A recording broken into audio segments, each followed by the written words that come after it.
أعوذ بالله من الشيطان الرجيم. Bismillah ar-Rahman ar-Rahim. Assalamu alaikum wa rahmatullahi wa barakatuhu. Dear brothers and sisters, welcome to my show today at Sadai Haq. I hope every single one of you are doing well. Today is Sunday. I wish you guys nothing but the best. As we know, brothers and sisters, here in the States, there has been breaking news that took place in Ohio, which had 9 people were killed, and not just that, but dozens of people that have been hurt. And has been, there was a shooting that took place outside of a bar in Dayton, Ohio earlier Sunday. So this was a shooting that took place, and there was an assault that had happened and had caused deaths and injuries here in the states of Ohio. And not just that, but it was also the nation's second mass shooting in less than 24 hours, after at least 20 people were also killed and injured in El Paso, Texas as well. And what has happened in El Paso is that there's been a large group of Hispanics that have been targeted at a Walmart. And for that also, the president of Mexico had also tweeted and said the government wants to sue the United States for the fact that this was a racial act, and it was an act that had caused the death of a lot of immigrants and Hispanics here in the United States, in the state of Texas as well. So that was the breaking news, brothers and sisters. I hope you guys are doing well. Even to go further and to discuss more, I want to go ahead and talk about what was discussed the past last week of my program and of my show. We had talked about top 10 social issues amongst teenagers who've been struggling, or what they have been struggling with in today's world. What are certain things that they've been going or dealing with? And I'm going to go ahead and kind of recap on the issues of what had taken place. And after that, what we're going to do is I'm going to go ahead and continue from where I left off from there. So number one, we talked about the importance of depression and how that has become one of the biggest factors in a teenager's life here in America. And I had given scenarios and suggestions of why that happens. Why is that a lot of teenagers are going through depression? And again, teenage years are very important for everybody, right? So when it comes, when teenagers hit ages 12 to 19, what usually happens is that they have a biological and a psychological change in their they start to develop psychological change and a biological change, and a social change too. The people that are around them, who's around them, what are they saying, and not just that, but this is also something that I have studied in my own schooling when I was in graduate school. It's a theorist called Erik Erikson. It's called the developmental stages. One of the developmental stages is called the identity versus identity confusion stage. And what usually happens in this stage is that a lot of times you'll see a lot of teenagers trying to form their own identity. As they get older, once they hit middle school, even as parents, as you guys know, or you have seen your own children kind of rebel against you, or they try to become their own person, right? Though whenever you ask them, can I help you, before they would enjoy or they would like you to contribute to what they were doing, but now as they get older, they'll say, you know what, no, I want to do this myself, let me do this. They want to get more independency. They want to be able to gain their own independency. In doing that, they want to learn to know who they are, right? They want to be able to show the parents, the family members, that they are growing older. So it's cute and it's nice the way they do it. But again, once they go outside of the home, it becomes a terrestrial environment for them, right? So they're not at home anymore.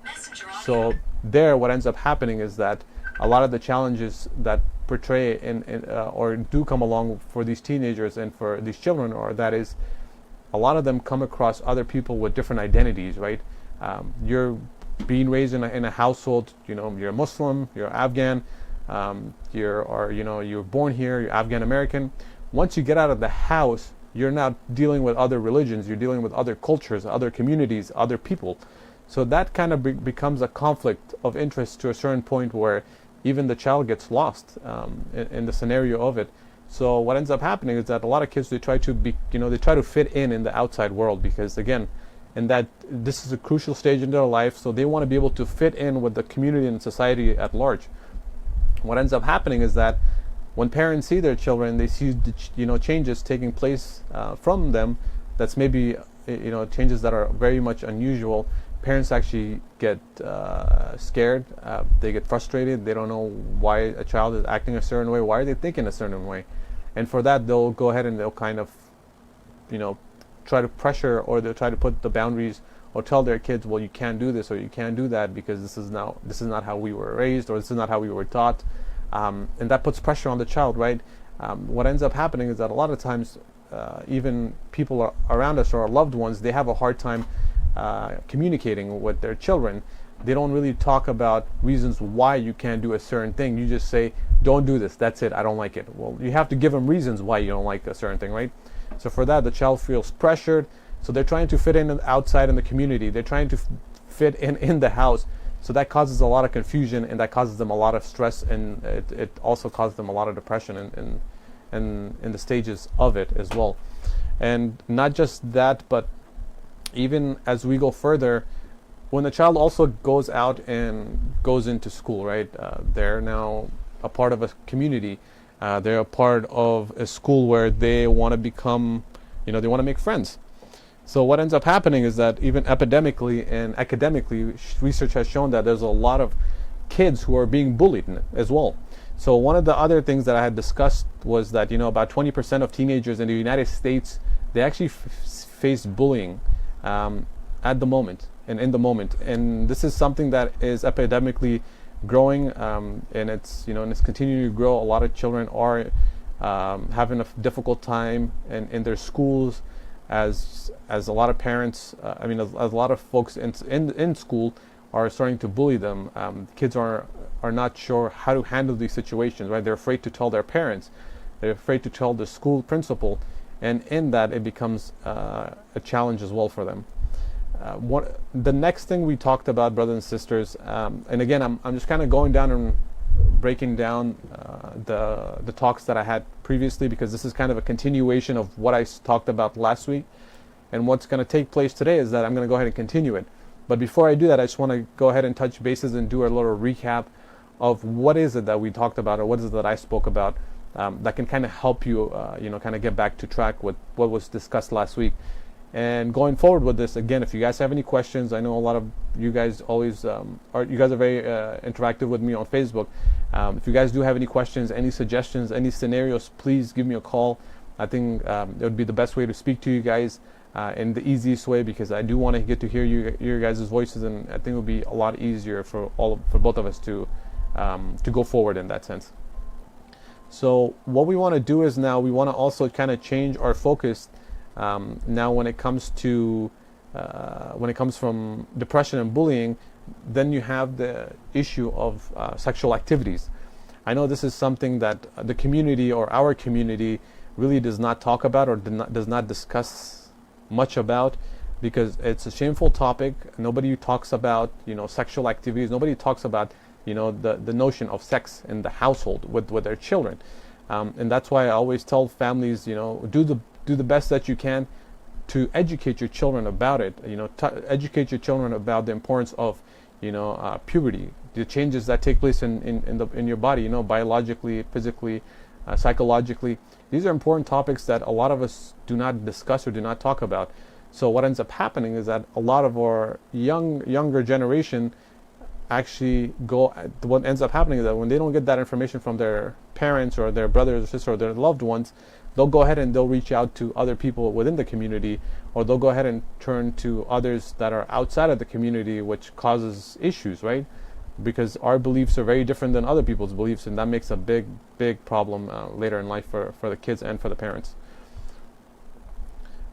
So that's another thing. And then I had discussed the importance of STD, the sexually transmitted diseases, and what that looks like. I know a lot of our youngsters think that it's okay to go ahead and get and be sexually active with other teenagers, but they tend to forget that the outcome of it is really negative. A lot of them get transmitted diseases. They have challenging time. They have a hard time understanding why is it that they've got a certain disease in their mouth and their genitalia, or their other body parts. These are important factors that, or notions that we don't really discuss or talk about, but I think it's important that we always take these into consideration and help our youth as much as we can, because if we don't do that, or if we don't help our youth in educating our teenagers, no one else is, and they're going to get all their information from social media or from somebody very different than, it's somebody who has different beliefs, different attitudes, different notions of how they see life or how they perceive life, right? So it can become a big factor in this. Dear brother and sister, one of the other things I want to discuss and talk about is drug usage. That was something that I had discussed earlier on, and I will go ahead and discuss more, but the notion of drugs, what did that look like, and how is that feasible, right? As we saw that, and as I had discussed that, in the year 2017, about 6% of 12th graders, these are seniors, 6% of them reported using marijuana on a daily basis, and that's something that has been normalized in the past couple years as well.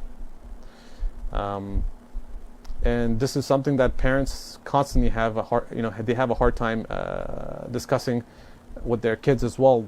Kids that are on substance abuse, they're doing marijuana, they're smoking, they're drinking. My next discussion was going to alcohol after this. And parents don't know how to control their kids, right? So what they end up doing is that they'll take him, and they'll bring him to a mental health practitioner to help solve their issue. But it's funny though, because usually when I get parents that come to me and tell me to work with their children, what ends up happening is that what I've noticed as well is that they actually tell me to tell their kids not to smoke or not to do this, which is not the solution of it. I can't just tell them not to do something because they're not going to listen to me, right? And that's just the fact of the reality. Some might not, right? So it's important that you have to understand that you can't just dictate or just tell an individual to tell your kids to stop smoking or stop doing drugs.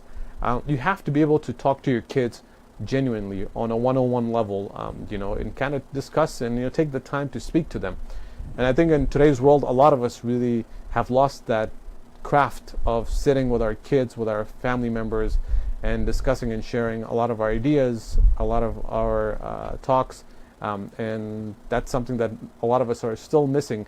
The community itself does not discuss a lot of important matters amongst each other because a lot of us are afraid that if we go ahead and we sit and we discuss the importance of sex ed with our children, it's something that it's something very tabooed in our community, something that our parents did not discuss it with us, or somebody in the community does not even open the conversation of sex ed in general.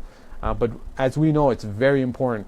The reason why I say that is that living in the United States, as we look at it, we have so many people in today's world. If you look at it in America, where you have people getting not married, but they have children. And they don't have children with one individual, but they have kids with multiple people. And that's a problem. That's a very big problem because that's unsafe. It's unhealthy, and that's something that a lot of people don't understand. And we want to be able to come and bring and help educate our own community so our own brothers and sisters don't act in a way where they feel pressure as to, committing a sin just to fit in the community. That shouldn't be the problem. That shouldn't be the issue. I think anybody who was trying to push you to do something out of your will, or in order for you to kind of fit in, it's like just genuinely that person is not your friend. So remember that if somebody's trying to peer pressure you into doing something, that person is not your friend. So even if you feel as if someone tells you to do something and you something in your heart or in your mind says, oh no, don't do that, this doesn't feel good or this doesn't feel right, well, you should know right then and there that this person is not a true friend, and this person is not here to to support me either. So remember that these are important things, brothers and sisters. So let's get to it now. I know I want to start off. So let's get started. Let's get started off with my specific my exact topic of going for this week's topic. What I wanted to discuss this week would be the remaining four topics, which we'll go ahead and discuss. Number one would be obesity. As we all know, we are living in America.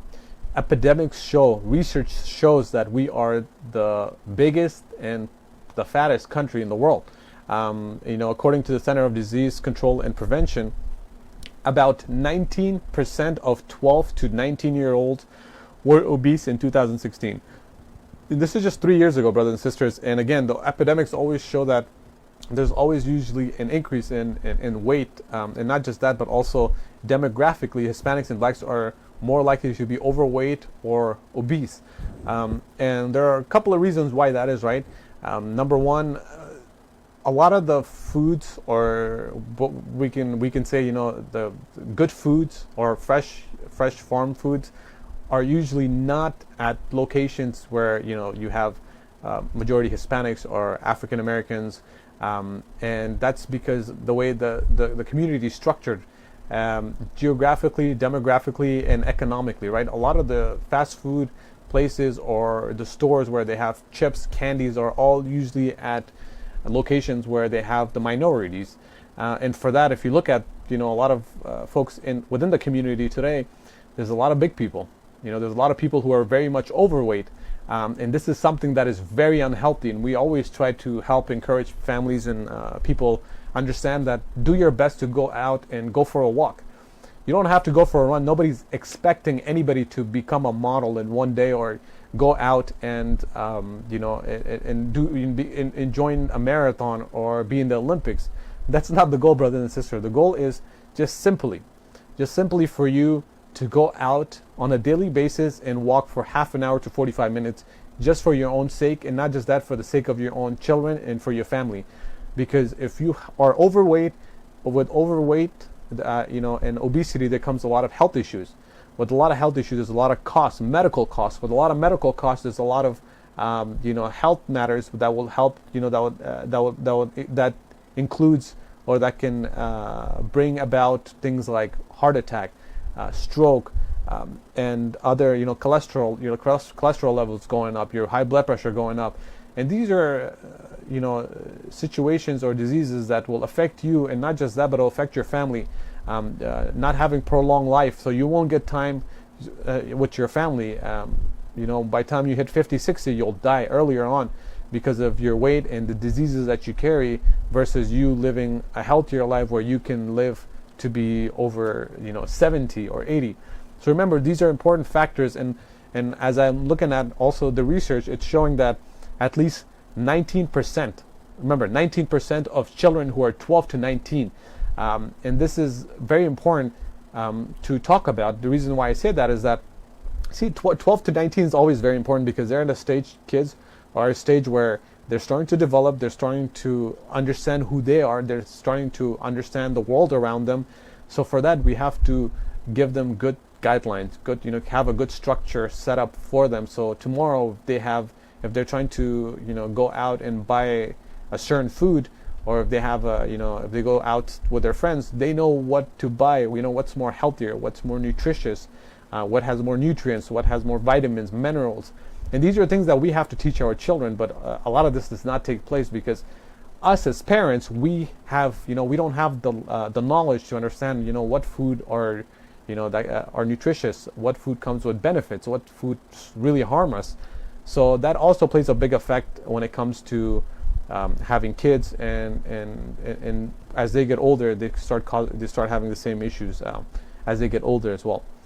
And then also, brothers and sisters, obese children are at a much greater risk of lifelong health problems, such as, again, as I had stated earlier, is diabetes. And a lot of kids are starting to have diabetes, and not just that, but if these are folks that can also relate, is that when parents, even during pregnancy, when mothers are overweight, or they have some form of a lot of times what ends up happening is that even biologically is that a person actually gets type 1 diabetes, a mother, usually during infancy, and that's also because of not being able to control the food portion, that what kind of food options they choose. And again, I can't talk too much about it because, again, I am not a female and I can't discuss that, but I know this is a very challenging time in a female's in a sister's life, where they're constantly, they want to eat, right? And it's not that they want to eat, it's always the children or the infant, the fetus inside of it that wants to eat. So what ends up happening over time is that there's times where the sisters, they will overeat, although eat things that are unhealthy for their body, right? It's probably good for the fetus, but it's unhealthy for their body. So they're eating twice as much, they're eating twice as much sugars, food. So they'll develop, their bodies develops, diabetes type 1. And at the same time, even newborn children, or as low as age 2, you'll see kids having diabetes as well nowadays. And that's scary because a lot of kids in today's world, parents are just taking their kids out to the store, to the grocery store, and then they'll go ahead and they'll buy them cookies. They'll go and get them sodas. As we know, one container of soda holds about 36 grams of sugar, and each gram is like a sugar cube. Now imagine putting 36 of that. That's a lot. When you turn it into a liquid, yes, it becomes little, but it's a lot of sugar, right, going into your body. So remember, these are important factors, brothers and sisters. The other health problem that occurs is that you start having arthritis. Reason why you have arthritis is that because as you put on more weight, or as your child puts on more weight, it becomes very difficult for the bone to carry the weight. So remember, this is why we always tell people to go out, and I'll generally tell you is that go out and exercise. What you want to do is that whenever you have you have some form of pain in your body, especially when it comes to your bones, that's because your muscle, or you haven't properly trained your muscle to or strengthen your muscle to carry your weight. So when that doesn't happen, all the weight goes to your bone. Usually when you go and exercise, a lot of folks that are that have strong base and strong basic knowledge of their bodies, or they have a strong base, is that a lot of their weight is controlled by their muscles. So when the muscle is not strong, then all the pressure goes on the bone, right? Because now your bone is holding it. So it's vice versa. But if the more you can train your muscles, the easier it is for your bones to relax and to not hurt. So remember, these are important factors. So that's why when you get overweight, again, when you're overweight, your bones essentially cannot support your body, and for that you start hurting. So remember that. Now we want to go ahead and discuss and talk about one of the other issues and health problem is cancer. Cancer, a lot of folks or children also produce cancer, and not just that, but heart disease, which is essentially one of the biggest challenge and difficulties that we have in today's world, is that there is heart disease.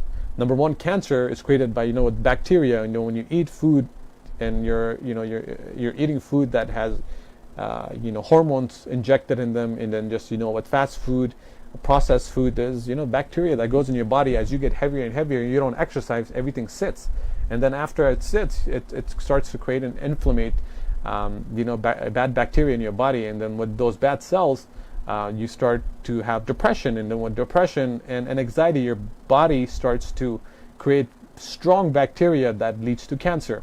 And the reason why I say that is that, now imagine this, okay? Let's say you have a stressful moment in your life. What ends up happening when you stress out? Usually, and I know this is something that you probably also experience, is that when we get stressed out, why is it that we always get a cold? Do you guys ever think of that? Why is it that we get a cold? Or why is it that a lot of times we feel sick, or that's because our body shuts down. Our immune system is easy to tackle. So there's bacteria that starts tackling our body easily. Our internal guards and mechanisms kind of drop, and for that's why we get a cold very easily when we get stressed out. We say, "Oh, I feel sick." That's because your body is starting to get sick because of the signals that you send psychologically to your body. So the same thing happens when people, essentially have cancers. Biologically and psychologically, that affects an individual. And now, lastly, what we want to talk about is heart disease. And that's something that has, epidemically shows, here in the States in America, that a lot of our children have, heart problems. Not just that, but even adults have heart problems. People have a hard time, they have a hard time hitting the gym. They have a hard time going out and exercising. And all of these, they kind of pile up. And the way heart disease kind of comes or gets created is that, we eat or we overeat. And then when we do overeat, remember that we don't portion our foods. So in that, on a daily basis, for a human body to consume, for females, I believe it's around 1,600 to 1,800, and for males it's about 24 to 2,500 calories. And within those calories, you need to break it down. Like 500 or 800 calories of those needs to be protein, carbohydrates, vegetables, fruits. When you don't do that, and then you're just kind of eating, and you're eating, your fast food, there's a lot of fat, there's a lot of oil and grease. What ends up happening is that your body starts to clog, and you're putting more into your body than it can do, right? And your body cannot go ahead and just kind of break down a lot of the particles and pieces of food, so it can go into your bloodstream and it can go ahead and help provide nutrition to your system. So for that, it becomes very congested and it becomes very difficult. And with that, it starts to cause, again, bacteria and clog, and it starts to clog your arteries as well. So before we go on, brothers and sisters, I have a video that I wanted to show you guys. It discusses the importance of top 10 causes of obesity in children. And then when we come back, we'll go ahead and talk about it, and then we'll discuss more, and then we'll continue with our show. So please stay tuned. Our first question today: what are the top 10 causes of obesity in children, and which ones can be reduced or prevented? We can group the top 10 into 5 broad categories, each with 2 key factors. The first category is diet. Arguably the most important contributor to childhood obesity epidemic is consumption of sugar-sweetened beverages. Sugary calories in liquid form seem to slip underneath the body weight regulating radar system to a considerable degree, leading to weight gain for susceptible individuals. In a recent randomized controlled trial from the New Balance Foundation Obesity Prevention Center at Boston Children's Hospital, we found that adolescents who eliminated sugary beverages weighed about 4 pounds less after a year than those who continued their usual beverage habits. Among Hispanics, the effects were especially large, a 14-pound difference after 1 year. A more general dietary cause is what can be termed ultra-processed products, made in a factory with a long list of artificial ingredients and little resemblance to anything found in nature. Ultra-processed products are concentrated in calories, but almost totally devoid in nutrition, leading to weight gain and a long list of diet-related chronic diseases. Even a 5-year-old patient in our clinic can understand this basic concept. If it comes from a factory instead of nature, just don't eat it. The second key category is physical activity and inactivity. TV viewing is in close competition with sugary beverages as the leading driver of excessive weight gain in childhood. TV viewing causes obesity not only by displacing physical activities, but also through incessant food advertising. Kids see thousands of food commercials per year, overwhelmingly for high-calorie, low-quality products.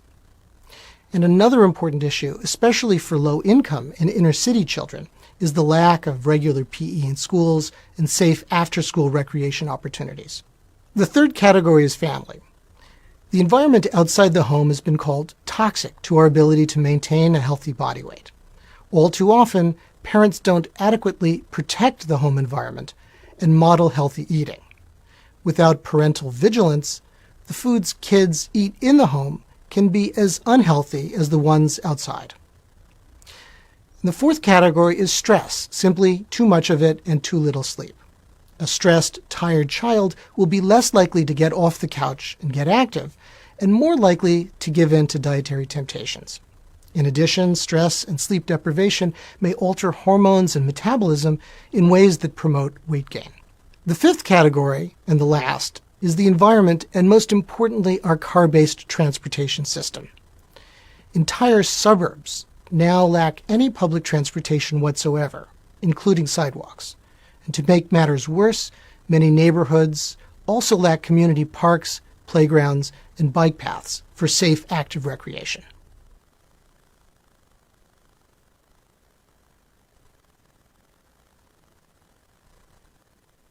استرداد استقلال افغانستان را به 25 آگوست و مایل اسکوئر پارک و اورنج کانتی از 10 صبح الی 9 شب همراه با سخنرانی ها، نمایش لباس ملی، اتن ملی، غذا و بازار افغانی و سرگرمی ها برای اطفال که ورود کاملا مجانی است جشن میگیرد.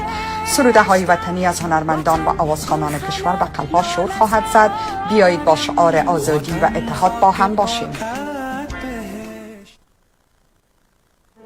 د افغان امریکایي کلتوري مرکز د ګران هیواد افغانستان د ویرمنې خپلواکۍ د سلمې کلیزې جشن د اګست په 15 نیټې د اورنج کاونټي د مایل سکوئر په پارک کې د سهار له 10 بجو څخه د ماښام تر 9 بجو پورې د مشرانو ویناو، د هیواد د نومیالي سندرغاړو په سندرو، د ملي جامو نندارو، ملي اتن، افغاني خواړه او بازار د ډیرو سرګرمیانو سره چې په وړیا توګه ستاسو راتګ سره دا جشن بل مانځل کیږي. راځئ چې د خپلواکۍ جشن په یووالي سره ولمانځو.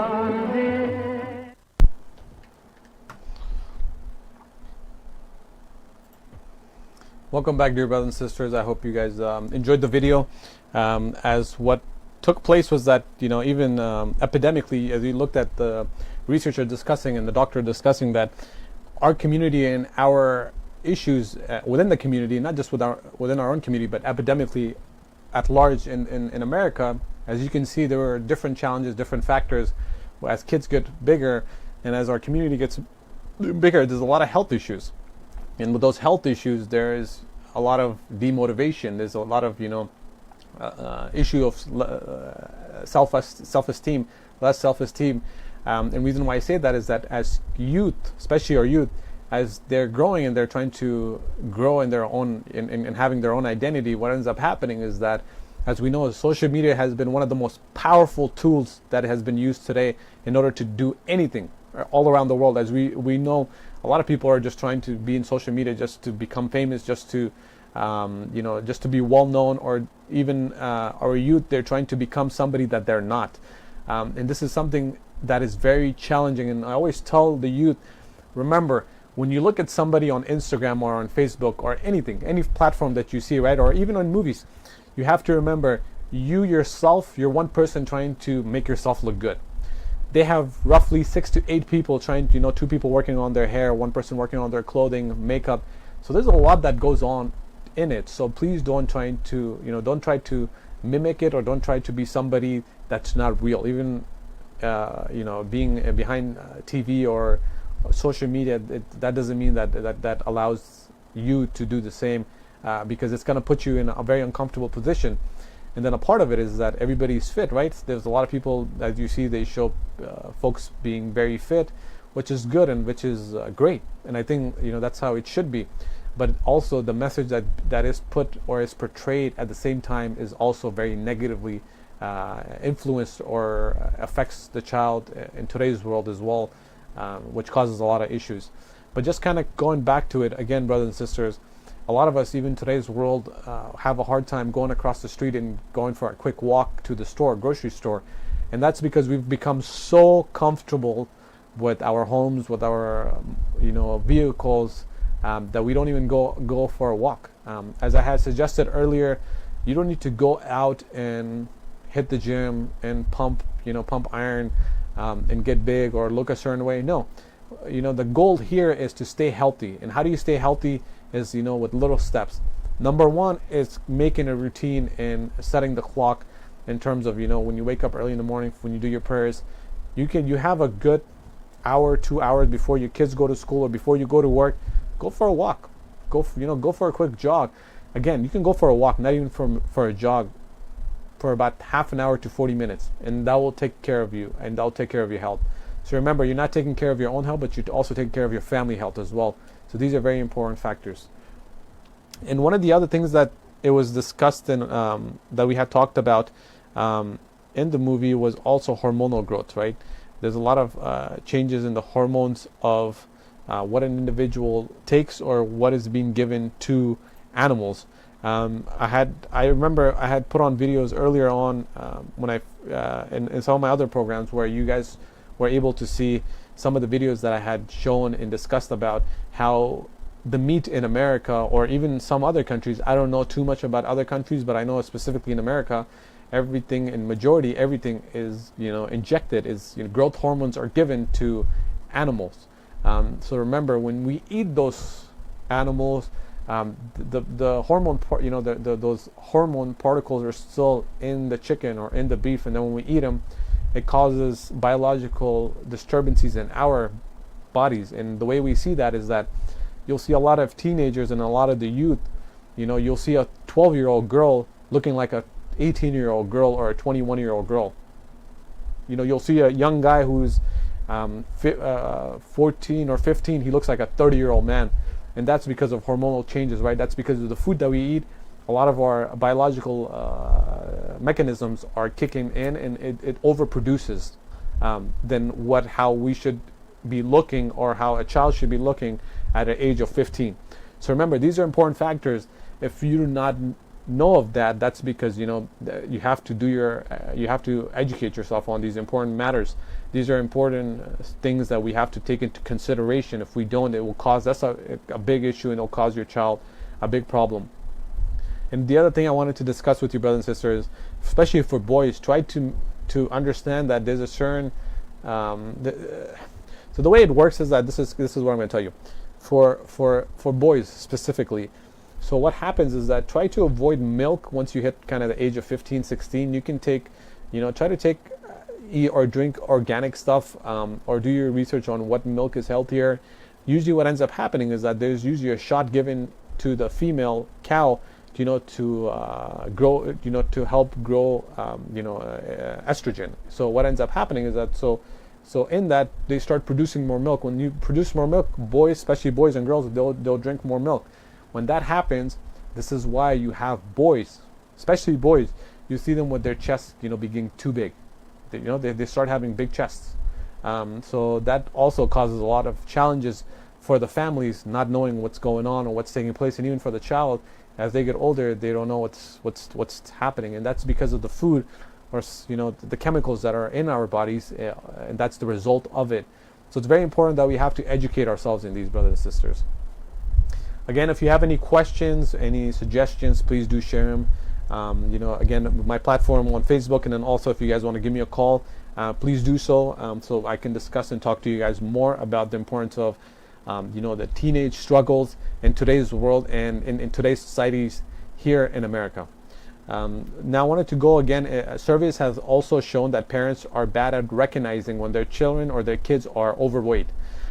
They tend to underestimate their children's size and the risk associated with them being overweight. So what has happened here is that a lot of parents also are in a denial stage, and the fact that the parents tend to say, you know what, this is the time where my child needs food or nutrition, let him eat. And then it's fine, you can let him eat, but you let him overeat. So this is why certain kids are really huge, or they're very big, right, for their age, and that's unhealthy. But for us, we think that as parents, it's important that because our kids are, they're getting older, and then things will get better as they get older. Their body will start to slim. They'll lose weight. It's not true. It doesn't happen. Yes, as your child gets older, they'll tend to understand that the food that they're having or the things that they're eating, they'll change those diets. But for others, when your child is overweight, even by the time they're like 12, 8, 10, you have to understand you're not doing the proper way of feeding your child. You're kind of overfeeding them, or you're giving them the options to do what they want, which is also very unhealthy. This is why I always say, and I always tell parents to please, parents, caregivers, loved ones, the best thing you can do to your child is to help create smart and effective, discipline. So if you're trying to help your child eat healthy with them, and then help them understand the importance of nutrition, food. And again, I know we don't really believe in the fact of eating with calories, numbers, counting those things. It's actually very important. We have to do our math, and we have to get our numbers right when it comes to food as well, because if we don't, they do harm the body as well. So please do remember that. Talk to your child's pediatrician about the weight and body mass as appropriate for your child's height and age, and inquire about the steps you can take to ensure your child's health and how they can stay healthy. So remember, brothers and sisters, it's very important that you go out and you talk to your children's physicians, to their doctors, to help understand what's going on. Why is your child overweight? Why is it that they're bigger than other children? Why is it that they're not losing weight? So it's very important for you as a parent to take the steps and taking them to the doctor, taking the step and going out to the park with them and running. If they don't want to walk or they don't want to run, it's okay. Take them, tell them we'll go for we'll go around the lap. We'll do 1 lap today, and then you can go and play all you want. The following day, have them do 2 laps, then let them go and play little by little. Don't get in the motivation of it. So once they see results and they see like this is working, and again, results take time. I know with our world and today's world, what we have done is that we want everything quick. That's because, again, that's how the world is running. Everything is quick, everything is fast. Let's do this, let's do that. I want to be this, I want to be that. Listen, if you want actual result, you have to wait for it. You got to have patience in life, and that's what it is. You have patience. Even as parents, I know, or folks who are trying to lose weight, there's people who actually they'll go ahead and they'll weigh themselves on a daily basis, which is also unhealthy. And I tell them, I'm like, listen, it's not listen, you just got to go and put the time and the effort into it. Eventually, with time, you're not going to know, but you'll see the results as time goes, maybe in 2-3 months, 4 months, 6 months, or somebody else will point out the changes, the biological changes in your body, and then you'll come to an understanding like, oh wow, this is working. But if you're thinking that your body is going to change, or your child's body is not changing, or it is going to change within a week, a month, you're wrong. Trust me, it takes a while. It takes about 6 months to a year. So remember, people who actually have been able to change their bodies within a month, those are folks that have, that are like actors, actresses. They work out at least 6 to 8 hours a day, and they have nutritionists and they have coach that help them and do meal preps, and they have other things that goes on with that. So remember, for us as folks that have that have a steady job, that go out and work 8 to 12 hours a day, and then hit the gym 1 hour a day, like the results aren't going to be there. It's just going to take time. You just got to have patience. So before we go any further, brothers and sisters, I also have another video on the obesity epidemics. So please watch this, and then when we come back, we'll go ahead and discuss more, inshallah. Obesity costs this country about $150 billion a year, or almost 10% of the national medical budget. Approximately 1 in 3 adults and 1 in 6 children are obese. Obesity is epidemic in the United States and a major cause of death attributable to heart disease, cancer, and diabetes. CDC TV presents Health Matters.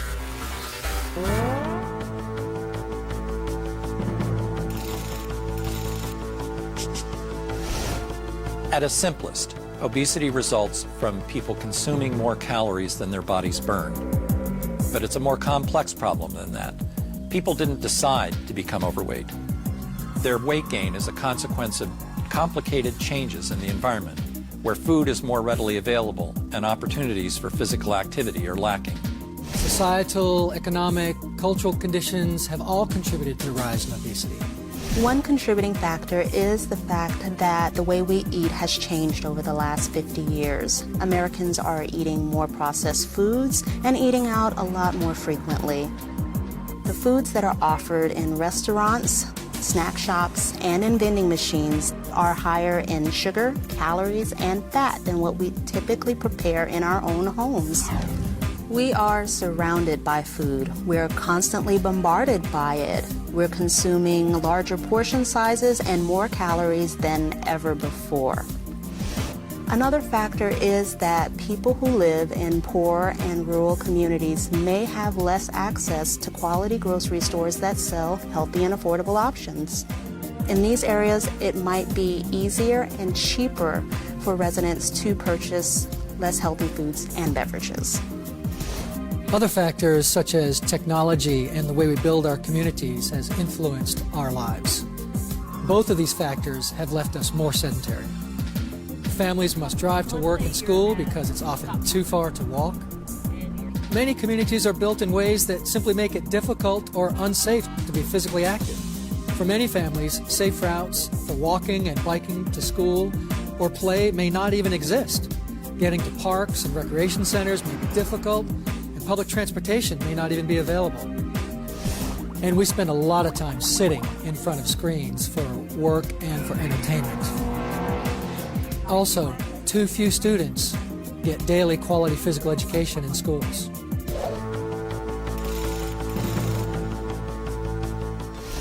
There is no single or simple solution to the obesity epidemic. It's going to take solutions at many levels in order to resolve the epidemic. What can each of us do as individuals to be healthier? First, we can eat more fruits and vegetables and fewer foods that are higher in fat and sugar. We can also drink more water instead of sugar drinks. Everyone, including adults of all ages and ability levels and children, need to get the recommended amount of physical activity.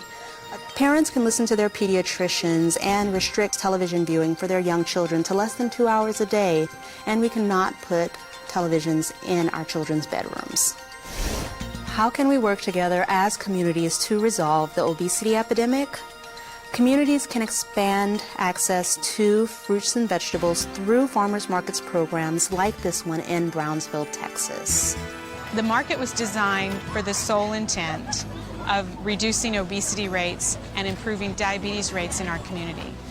There's a wide range of people who come to the market from different walks of life. Low-income families who may not be able to afford some of the fruits and vegetables. The voucher program has been very instrumental. Communities can also advocate for quality nutrition programs and physical education in their school systems. One way to do that is through school health advisory councils. The School Health Advisory Council is something that doesn't cost any money, and it is relatively little amount of time, and it brings together a diverse group of people from the community and the schools. I like to be healthy because I want to be big and strong. Because schools face so much pressure to try to do so many other things, the School Health Advisory Council is the perfect way for schools to achieve it. Local governments and communities can play an important role in developing environments that encourage and support active living. They can increase opportunities for physical activity by encouraging mixed-use development to allow for easy access to schools, businesses, parks, and grocery stores. They can implement traffic safety measures and crime prevention strategies. Building bike paths, sidewalks, and crosswalks will foster safe and easy access to more physical activity. States and local governments can provide incentives to existing markets to offer healthier food, and they can also provide incentives for new businesses to establish their supermarkets in low-income areas. The quality of the produce is much better, and of course it's least expensive than at the corner stores, and this is very helpful to the neighborhood, I think, to overall be a more healthier neighborhood. I had lived in Philadelphia all my life, and it never was a market like this around here that we can walk to. That's a convenience, and on top of that, healthy foods.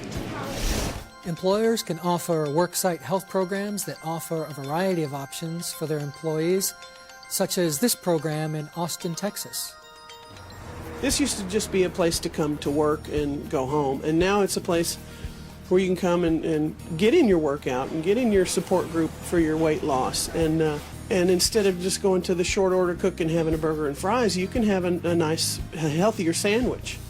And that's made a difference. In addition, employers can make it easier for women to continue breastfeeding when they return to work, because babies who are breastfed are less likely to become overweight later in life. There is no simple solution to the obesity epidemic. People need to make better choices, but we also have to change those choices in our schools, in our child care settings, in our work sites, and in our communities.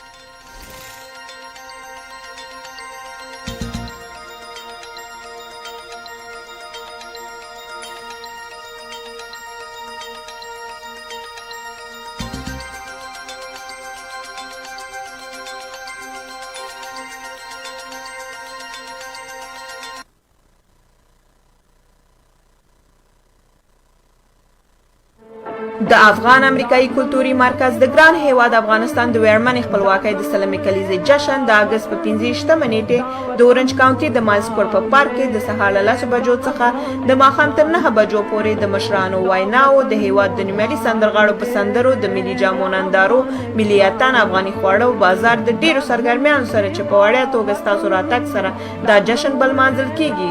راځئ چې د خپلواکۍ جشن په یووالي سره ولمانځو.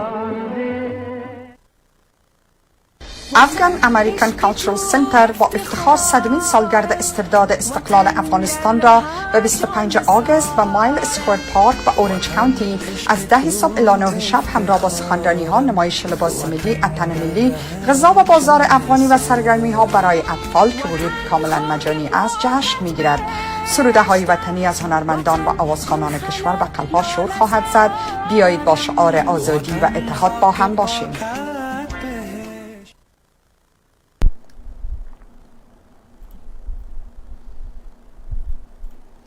Welcome back, dear brothers and sisters. I hope you guys are doing well. I know during the video there was a advertisement for Afghan American Cultural Center, which I'm a part of. We're actually have put together an event here in the city of Orange County on August 25th at Mile Square Park. It's in Fullerton. I'm sorry, it's not in Fullerton. It's actually in Fountain Valley. It starts from 10 a.m. to 4 p.m. To 9 p.m. Sorry, my head is kind of going around, so I'm giving you wrong numbers. So what we'll do is I'm going to keep continuously playing the advertisements, and if you guys have any questions, you guys can follow us on Afghan American Cultural Center on Facebook to get more information of, when this event's going to take place. It's for the 100th year of independence for Afghanistan. So please join us if you can. Bring your family. It's a free event. They've got music, they've got live shows. There's going to be games for children, activities. There's going to be poetry, and then just different various things that will go on and take place on that specific day. So I'll look forward to seeing everybody there, inshallah. So I'll see you guys there. Now coming back to what we're really here for is that now as I had put the epidemic, the obesity epidemic video up. So one of the biggest factors and one of the important factors, as you saw in the video, is that a lot of people have disadvantage when it comes to what food or what is accessible to them for them to go out and to get food, healthy food, and to eat well, right? Also, food is also a luxury. Remember that certain people cannot afford. You can eat food, but it depends on the quality of the food. Depending on does it have chemicals in there? Does it have pesticides? It has been given any growth hormones. So if you go to, like, for instance, Farmers Market or Sprouts or one of these actual locations where food is doubled. If you go to a store like, for instance, Walmart, you'll see a chicken for like $4 or $5, a whole chicken. If you go to like a place like Sprouts or Farmers Market, Sprout has it for like $12. Farmer Market has it close to $20 just for a chicken. That's because it's organic. They don't use any form of they don't give chicken shots. They don't use any growth hormones. Everything is natural. So remember, these are important factors. So when you do eat those certain foods, that's how your body's going to react to them too, right? It's either they'll react to them in a healthy way or they'll react to them in an unhealthy way where you'll gain weight as well. Or you'll get some form of disease. So remember, these are important factors. Now, moving on, brothers and sisters, and now we did talk about obesity. Now, the other thing that I want to discuss about is what's going on in today's world here in America is that, there's an epidemic, academic problem as well. What do I mean by that? Well, about 6% of high school students drop out each year in the United States. So remember, if you have a child, if you have, if you have kids that you work at a school, you should know that there's roughly 6% of high school students in every, in schools that drop out. They don't go to, they don't finish high school.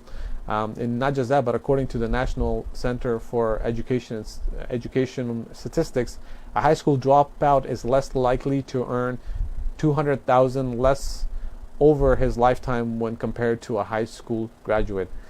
Again, these are the numbers behind your degree as well. And these are just high school, you graduating high school versus somebody who doesn't graduate high school, right? Now imagine when you go out and when you get your bachelor's, your master's, or graduate, in your PhD, in your professional license, or if you're applying for your board license.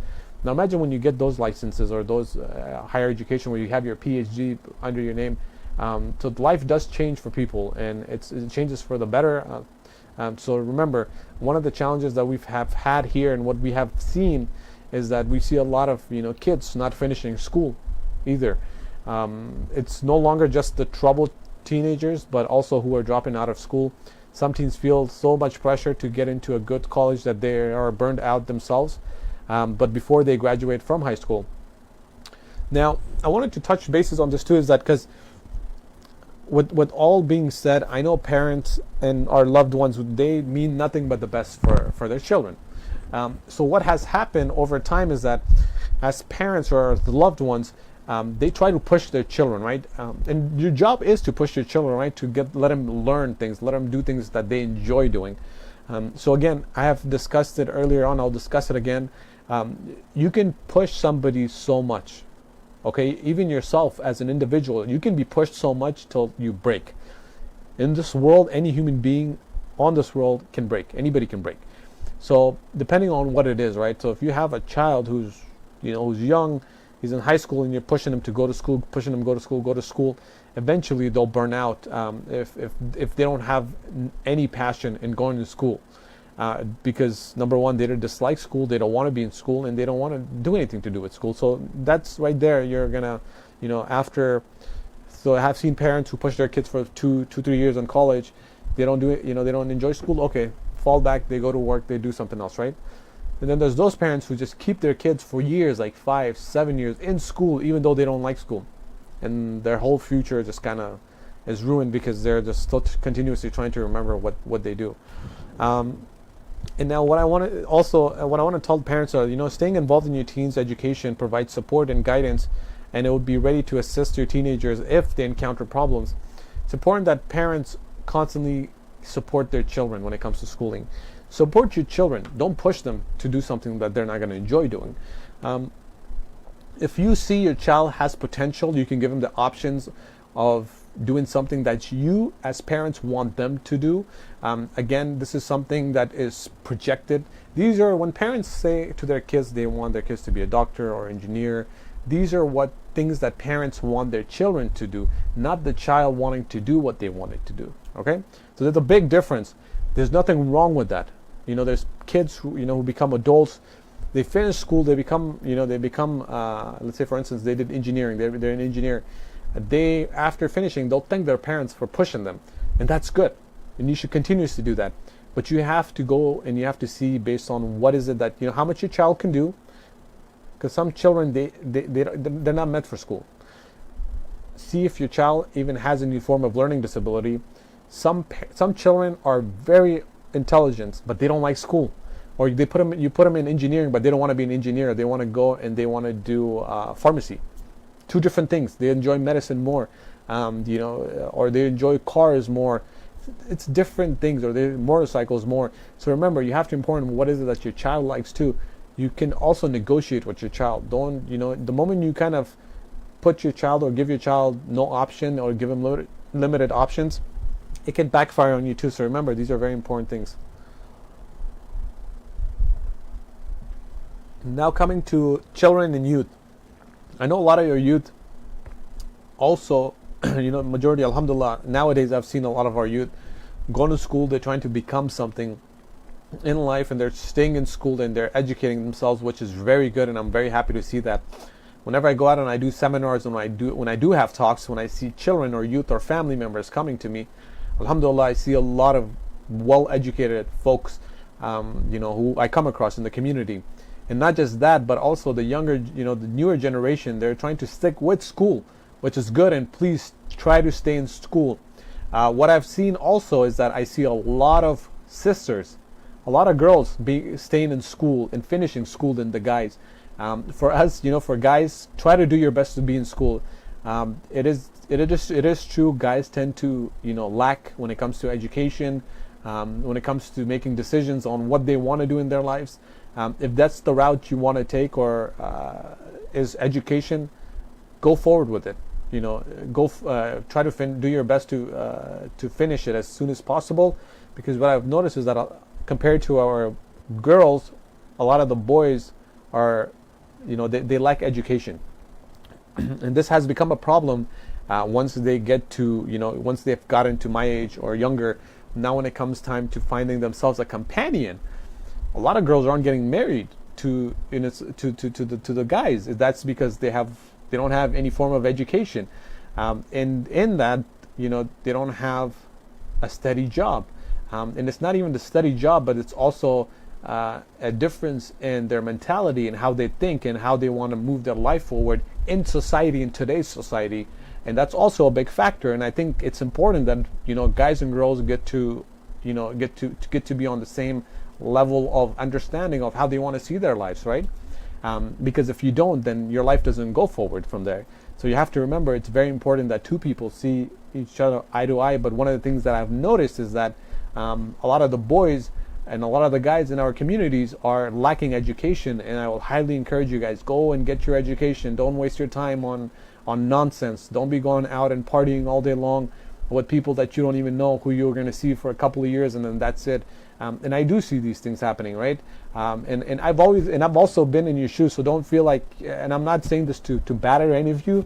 I've battered myself before, and I've been in situations where which was very bad and unhealthy. But again, this is life experience. You have to experience life, right? When parents come and they talk to you about their life experience, there's a reason why they tell you that, because they've gone through it. There's a reason why we always tend to say things to our fellow brothers and sisters, is because we've gone through a certain situation or scenario, or we've done stuff. We've done stuff too. And in doing that, the results have been very negative. So for that, we try to help you understand not to take those decisions just so you don't waste your time. Listen, if you want to go for, wasting your time in doing something that might not help you, that's okay. I'm for that. And the reason why I'm for that is that I believe in people, in boys and girls going out into the real world and falling flat on their faces. The reason why I say that is that you'll get to learn a lot. You'll get to learn a lot. You'll get to learn to appreciate, the challenges your parents went through, or your family members went through, and that helps you understand things much better. And that's okay. I'm actually very much for it than actually having you not experience life, because life is experience and you have to go out and experience things too, and I'm always for that. But at the same time, when it comes to schooling, right, one of the biggest challenges I've seen is that a lot of our youth, when they hit a brick wall, or when they hit a situation where they can't go further than they can't go further, and they feel like education is becoming too much for them. Listen, don't give up. Life is long, in terms of if you have a hard time today in completing something, it's okay. You have tomorrow, you have the day after. I can't guarantee you, if we are going to have there tomorrow or the day after, but the idea here should be, don't stress yourself out. The reason why I say that is that, and this is something that I'll tell you. Now let's take this. We have a glass of bottle. This was also a research and a study done, which I really loved. Is like, there was a professor who actually once said, I have a glass of water, and I have my hand up like this, and I'm holding this glass of water, okay? How much does this weigh? The glass of water, how much does it weigh? Depends. Somebody can say it weighs less than a pound. It depends, let's say it weighs 5 pounds. Right now it weighs 5 pounds. Give me 10 minutes or 30 minutes. Do you think it's still going to weigh 10 pounds? No, it's going to get heavier, and it's going to put a lot of strains on my shoulder. Give it an hour, give it a day, my hand's going to go numb, and I'll lose sensation in my arms, and I lose feelings in my arms as well. Same thing happens with your brain, brothers and sisters. The more you hold on to things, the more your brain starts to give up, and the more it goes into numb and stage of shock. So that's why it becomes very challenging. So that's why we always tell families and individuals, or even our youth, if you fall today, it's okay. Get back on and go try again. Life is about trying. It's not about just doing something and trying to succeed. That's the initial goal, is to make things easier to go forward in life. But as I'll tell you guys, life in general is a wicked problem. there's always something. What wicked means is that it's an unfixed problem where you try to do your best today or tomorrow, there's always something else that continuously takes place and keeps happening. So remember, these are important factors that we have to continue to know and have to understand, that life is just going to keep on going, and we're just going to have challenges day after another, but you do not quit. You do not stop, and you just keep on going, and that's how life is. So before we go any further, I'm going to go ahead and play a video by Mufti Ming. He talks about never giving up and this is specifically geared towards youth and children and our college students. So please watch this. I hope it's kind of a motivational video. When we come back, we'll discuss more and we'll continue from there, inshallah. Assalamu alaikum wa rahmatullahi wa barakatuh. Bismillahir Rahmanir Rahim. My beloved brothers and sisters, it's great to be talking to you. And as you know, we all have examinations in life, different types of examinations, and each one has to try very hard. As you know, in a setup where there is a school or a university, at the end of every semester, trimester or term, you would have some examinations in order to qualify you to get to the next level. And as you progress in life, the examinations become more and more difficult. And you would know that without working, we don't achieve. We know the common saying, Man jadda wajada. Whoever works very hard will definitely see the fruit of that particular working.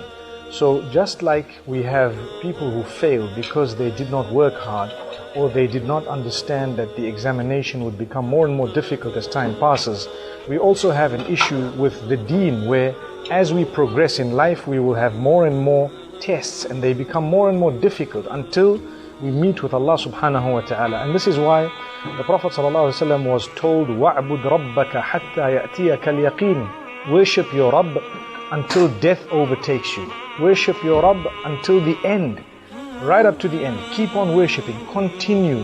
Do not stop, do not pause, do not lose hope. In fact, progress and become stronger and stronger. If you take a look at some of the other verses of the Quran, Allah subhanahu wa ta'ala makes mention of فَإِذَا فَرَغْتَ فَانْصَبْ وَإِلَىٰ رَبِّكَ فَارْغَبْ. You know, with Muhammad sallallahu alayhi wasallam delivering the message, it was not easy and it was difficult. He faced so many challenges. He continued and he persevered. 23 whole years of nubuwah. And Allah subhanahu wa ta'ala says, when you have subhanallah, you know, the achievement that Allah subhanahu wa ta'ala granted him, Allah subhanahu wa ta'ala will grant each person achievement according to his will, obviously, but also connected to the effort that that particular person makes. If we were to give up suddenly, we would never be able to achieve even Jannah. Imagine a person who reads Salah for 70 years, and suddenly the last year, just before they die, they give up their Salah, they throw in the blanket and say, that's it. Such a person has been mentioned in the hadith of Rasulullah ﷺ, where a person could be worshipping Allah for so many years, and right at the end they turn, so they are cast into hellfire. And a person could be disobedient for so many years, and right at the end they worship Allah subhanahu wa ta'ala, turn back to Him, so they will be from amongst those who go to paradise. So it's important for us to know that to give up, you don't know how close you are to the end. Imagine a person digging a tunnel, for example, and right when they are near the end, they suddenly give up, thinking that, you know what, I don't know how long this is going to carry on for. Had they carried on for a minute longer, they would have broken through. So with us, we need to continue, fulfill your salah, progress, develop. Don't think for a moment that life is going to become any easier. The only thing that will happen is, with the development of the link with Allah subhanahu wa ta'ala, we become more content. We understand the nature of the world. We understand the nature of the tests of Allah subhanahu wa ta'ala. So we enjoy going through them in the sense that we are content. We are happy with the decree of Allah subhanahu wa ta'ala. So my brothers and sisters, not only do I say work hard to achieve here in the dunya, and may Allah bless you and grant you success in these examinations, but even in the akhirah, we ask Allah to bless you, to open your doors, to prepare for the akhirah. It's not an easy task, but with the hope in the mercy of Allah subhanahu wa ta'ala, things will be made easy. And at the same time, with the constant preparation, without giving up hope, never ever giving up, never say no, never just throwing the towel. By the will of Allah subhanahu wa ta'ala, we will achieve, and we will achieve great heights. Wa sallallahu wa sallam wa baraka ala nabina Muhammad. Wassalamu alaikum wa rahmatullahi wa barakatuh.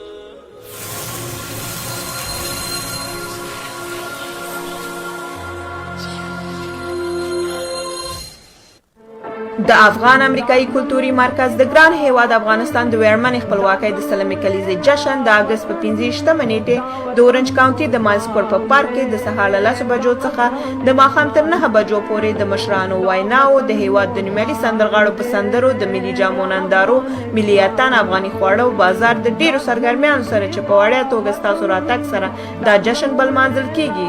راځئ چې د خپلواکۍ جشن په یووالي سره ولمانځو. افغان امریکن کالچرال سنتر با افتخار 100مین سالگرد استرداد استقلال افغانستان را به 25 آگوست و مایل اسکوئر پارک و اورنج کانتی از 10 صبح الی 9 شب همراه با سخنرانی ها، نمایش لباس ملی، اتن ملی، غذا و بازار افغانی و سرگرمی ها برای اطفال که ورود کاملا مجانی است جشن میگیرد. سروده های وطنی از هنرمندان و آوازخوانان کشور و قلب‌ها شور خواهد زد. بیایید با شعار آزادی و اتحاد با هم باشیم.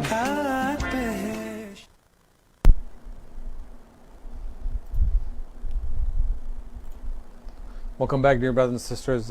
As you guys watched the videos, and I had played Mufti Mink's video on never to give up, and that's something that I always want to discuss and talk to when it comes to our youth, right? A lot of times we feel pressured. We think that, you know, if we don't finish or if we don't complete a certain task, this is the end of life. Remember, it's never the end of life till Allah subhanahu wa ta'ala actually goes ahead and sets that time for us. Other than that, do your best, do what you can, and try to do your best in pushing yourself and making yourself successful as much as you can. We have a caller. Let me get this phone call real quick. Wali? Assalamu alaikum wa rahmatullahi wa barakatuh. Wa alaikum salam. How are you? Alhamdulillah. How are you? I am doing well. I'm doing well. How about yourself? How is everything? Alhamdulillah. I'm good as well. Good, good, good. Give me your name, please. And my name is Abdullah. Good. All right, brother Abdullah. Do you have any questions? Anything that you want to share with us? I actually wanted to share something. Yeah. Go ahead. With regards to the youth that you were talking about, I wanted to say on the youth, especially something that impacts them a lot is their friends and who they surround themselves with. Mm-hmm. I think if their friends are righteous and practicing, then they'll be inspired to do as their friends do. But if they hang out in the wrong crowd, then they'll get easily influenced. Absolutely. And that is very true. And that is very true. A part of it is that sometimes when I go out, or when parents come in and they tell me, you know, when I always tell parents, I say, don't pressure your child into becoming something that you want them to become. Always go with the flow of your child and meet them where they are. And the reason why I say that is that a lot of our youth, when they don't get that support from their parents, they turn to their friends. And that's where sometimes one of the challenge becomes is that, you know, parents don't see things eye to eye with their children, and that's because the parents have never taken the time to sit with their child. And you know, the child goes and asks help from his friend, and then what we end up doing is that as parents is that we tend to blame our children for doing bad things, then pointing fingers at ourselves and saying that, you know what, I didn't do my job right. I didn't listen to them. I was just kind of commanding them what to do. And you're absolutely true. The youth, you know, the people you surround yourself with, it's one of the biggest factors of what you will do, the actions you will take, and what you will become even in life. Actually, that's something that research has proven. The people you surround yourself with will take you very far in life. Yeah, but however, a believer should always be a believer, no matter who they're around with or what surrounding they're in. Absolutely. And how are things with you? And how is family? Alhamdulillah, everything's okay. Okay, good. I live in Canada actually. And I've spoken to you before. I don't know if you remember. I do remember. I remember you calling. I think it was. I remember you from calling. When you say Canada, I remember you now. Yeah. So I actually live in Canada, and I heard terrible news of what happened in the U.S. yesterday. Yeah. It was very tragic. Yeah, it was very unfortunate with what had happened, and I do have a clip that I might even show. If I have time, I'll probably show it. If not, I just wanted to kind of get through my talk for today as well to get it done. But inshallah, I'll probably show a video clip of it too. But yeah, it was unfortunate to what had happened, and again, this is kind of part of the world that we live in, especially in our states, in the country that we're in. It's part of our reality. Yeah, okay. I won't take much of your time. I thank you for listening. No, thank you for calling, Brother Abdullah. You have a good day. Give my salam to your family, inshallah. You too. Assalamu alaikum. Okay, assalamu alaikum. Thank you so much, Brother Abdullah, for calling. I do remember you from when you did call a while back, and sharing your thoughts and ideas of who youth hang out with, right? Hanging out with people that are, or if your child is surrounded by folks that have negative influence on them, they're going to go ahead and do those actions, or they're going to go ahead and start thinking the same way as those individuals do. So it's always very important of who their surroundings are. And again, I think one of the things that he mentioned very beautifully, I actually praise you very much for that, is that no matter you're Muslim or non-Muslim, that doesn't matter. It just matters on who your surroundings are, because there are, unfortunately, some of our Muslim brothers and sisters who have very bad intentions, who really do bad things, and those are folks that you want to stay away from and avoid. And now going further and discussing, brothers and sisters, our next topic, moving away from academics, is that we want to talk about peer pressure. I know this is something that a lot of us, have gone through. A lot of us have gone through peer pressure when it comes to being with friends, families, just expectations of our own, what we want to do in life. And just even in order to be in a group of friends, sometimes they've peer pressured you to go out and act a certain way in front of people, do something that's illegal, steal something. So these are things that do come across. And then what I've found was that, while peer pressure isn't a new issue, it's actually been there since, as human beings, as we've been there, have been in existence. Social media brings it all to a whole new level. Again, we have peer pressure, right? Where people are doing things in today's world, where with social media, it's so versatile, where everyone in the world have access to it. They can see what's going on, and they'll go ahead and challenge somebody else in doing the same exact thing as they did. And not just that, but one of the biggest issues with peer pressure, brothers and sisters, has been, some of you might find it funny, but it's something called sexting. For example, it's a major cause for concern, as many teenagers do not understand the lifelong consequences that sharing explicit photos can have on their lives. And the reason why I say that is that, again, I've always said this and I always say that again, is that this thing right here is a person's best friend and a person's worst enemy. And the reason why I say that is especially when we have teenagers, they constantly are attached to their phones. So what ends up happening when you do social media is that you start to sext. What does that mean? For parents that are listening to me, I do apologize for my language, but these are terminologies that are, that only your youth will understand. What this means is that a lot of the teenagers, or a lot of even adults that have used it, is that they'll start sending texts to other people, to the opposite gender, or somebody that they like, and they'll start discussing, they'll start having sexual talks. They'll send them explicit, exposed photographs of themselves, and they'll take it from them. So what ends up happening is that when things go bad and things go sour, because you send somebody your photo, well, guess what? They can hold you. They can start peer pressuring you into doing things. If you don't, they'll go ahead and post it online. They'll go ahead and share it with your family members, with your friends. And this has also happened within the families too. So remember, it's not just friends.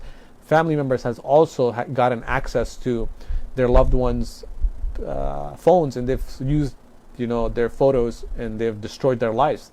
And this is something that has happened and that is being done in today's world.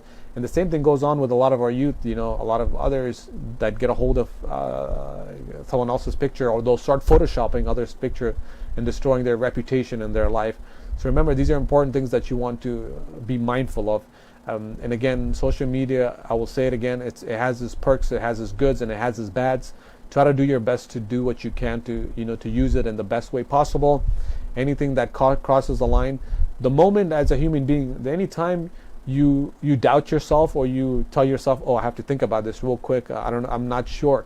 The moment that goes through your head, remember, that's always never the best solutions or scenario. Even if that does happen, always consult with an adult, consult with somebody who's older, talk to them and get their point of view and see, like, hey, this is the situation, what do I do in this scenario? So remember, there's always ways out. You just have to be mindful of how you go forward with it.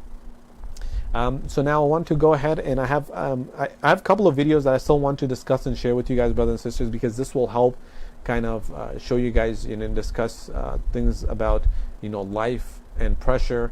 And then there's one guy who's actually a very good spokesperson who actually does a very good op-ed. He also does like op-eds and spoken words. His name is Jay Shetty. It talks about if you feel pressure, and this is something that is very simple, but it kind of helps you. It's a very simplistic way of how he put words together. He's very articulate with how he delivers his message across. And just look at his video and just see what the message he sends, especially a lot of the younger generation. This will help. And then when we come back, we'll go discuss more. But I'm always for the youth. I'm always for the youth and what they do. Again, I know, as parents, it's very difficult because for parents, this is something that the youth should understand, is that as parents, we want nothing worse. We don't want anything bad happening for our child or for our children, right? And then us as youths, because we're so eager, we really haven't, come out of our homes. We haven't done things for ourselves. And we always want to go out and experiment things, right? But as parents, because they've seen life and they've seen the positives and negatives, they try to do the best to try to keep you away from the negatives. And then I know as kids, as youth and teenagers, we try to push those boundaries and we try to do what we want to do. Again, I'm not against that. I'm only against it if you are not being respectful to your parents, you're not being replying to your parents, or you're not, it's something that's un-Islamically, or it actually causes harm to you and your family. These are things that are very, things that are fully I am against. But when it's something that, you go out, you make a mistake, and that's okay. It's part of life. It's part of life. You have to learn. And I'm always for youth going out and, again, falling, getting back up and becoming even more stronger. Those are people that I praise, and those are the people that. Those are how youth, and our new generation should think in that sense. So to go any further, brothers and sisters, I'm going to go ahead and show you guys this video. Please enjoy it, and when we come back, we'll have a discussion on it.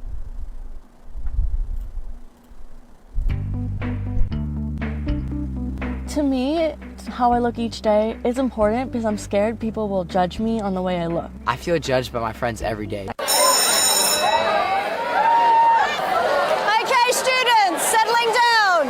Settling down, thank you. You are about to begin your exams. These exams are going to define you. The grades you get are going to determine which sixth form, which university, and which job you will be able to get into. These exams are exceedingly important, and I want you to take them seriously. These exams will determine what you become in life.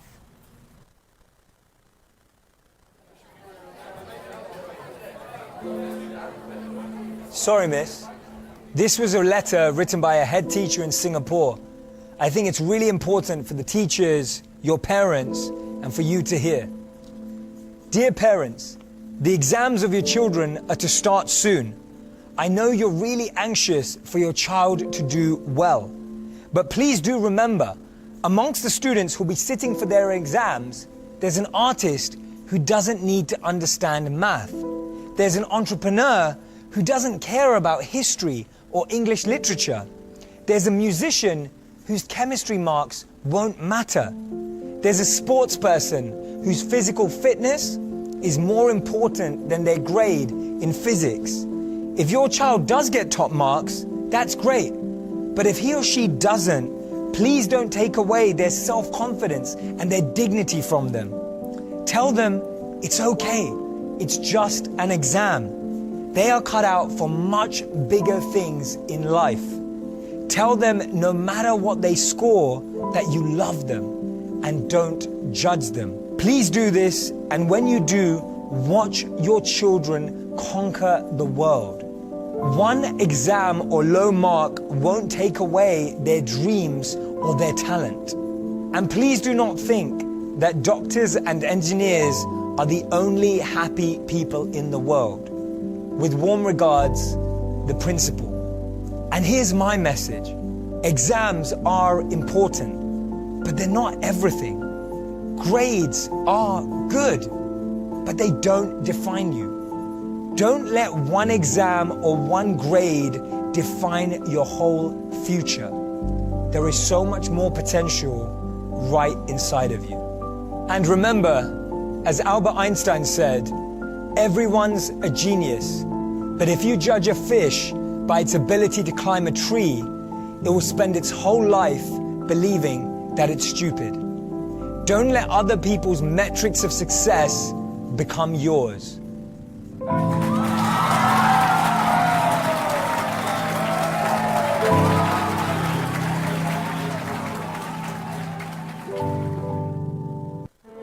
د افغان امریکایي کلتوري مرکز د ګران هیواد افغانستان د ویرمنې خپلواکۍ د سلمې کلیزې جشن د اګست په 15 نیټې د اورنج کاونټي د مالسکور په پارک کې د سهار له 10 بجو څخه د ماښام تر 9 بجو پورې د مشرانو ویناو، د هیواد د نومیالي سندرغاړو په سندرو، د ملي جامو نندارو، ملي اتڼ، افغاني خواړه او بازار د ډیرو سرګرمیانو سره چې په وړیا توګه ستاسو راتګ سره دا جشن بل مانځل کیږي. راځئ چې د خپلواکۍ جشن په یووالي سره ولمانځو. افغان امریکن کالچرال سنتر با افتخار 100مین سالگرد استرداد استقلال افغانستان را به 25 آگوست به مایل اسکوئر پارک و اورنج کانتی از 10 صبح الی 9 شب همراه با سخنرانی ها، نمایش لباس ملی، اتن ملی، غذا و بازار افغانی و سرگرمی ها برای اطفال که ورود کاملا مجانی است جشن میگیرد. سروده های وطنی از هنرمندان و آوازخوانان کشور به قلب‌ها شور خواهد زد. بیایید با شعار آزادی و اتحاد با هم باشیم.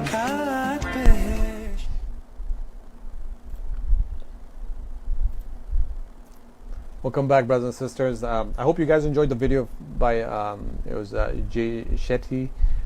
Again, as you saw and as he read off the poem, from it was basically a message sent from a teacher in Singapore towards the parents of that classroom, and how beautifully it was written. And you can see that no matter what it was just it's an exam. Life has exams and it has tests. Just like as us Muslims, right? We do get we are accountable for what we do, but it's on the day of judgment. But it doesn't mean that life ends here for us. We continuously just keep going forward, and we just keep doing our best in order to do our best in the religion of Islam. The same way goes for our youth and for our children. Don't try to push them too far where either they break, either they have a mental health problem or a psychotic problem. These are not things that are not worth it.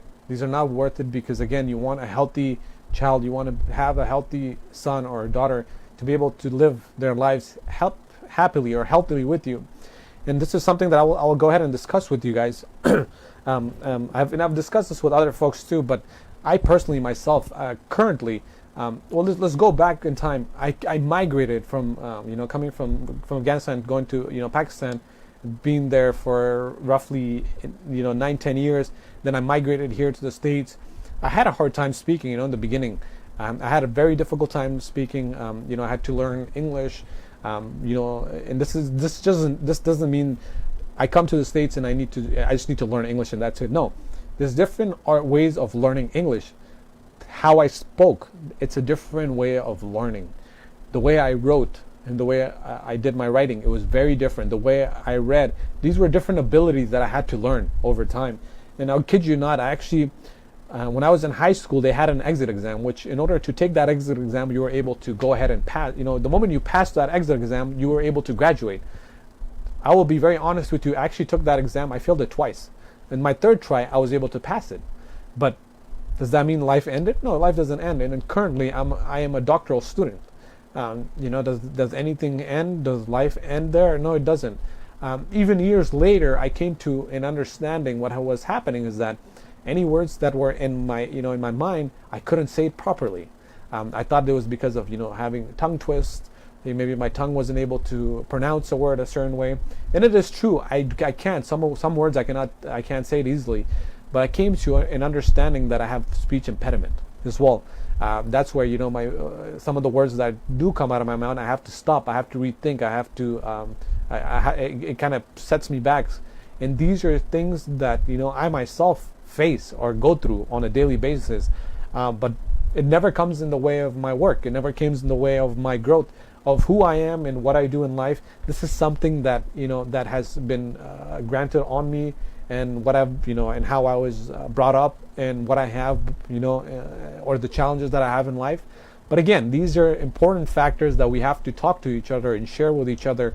The reason why I say that is that I've had very supportive, very supportive family. I've had a very supportive parents. My spouse is very supportive, and because of that, I'm able to come out and do things that I want to do. In a very pleasant way, and even from a younger age, having that self-esteem and self-confidence is very important.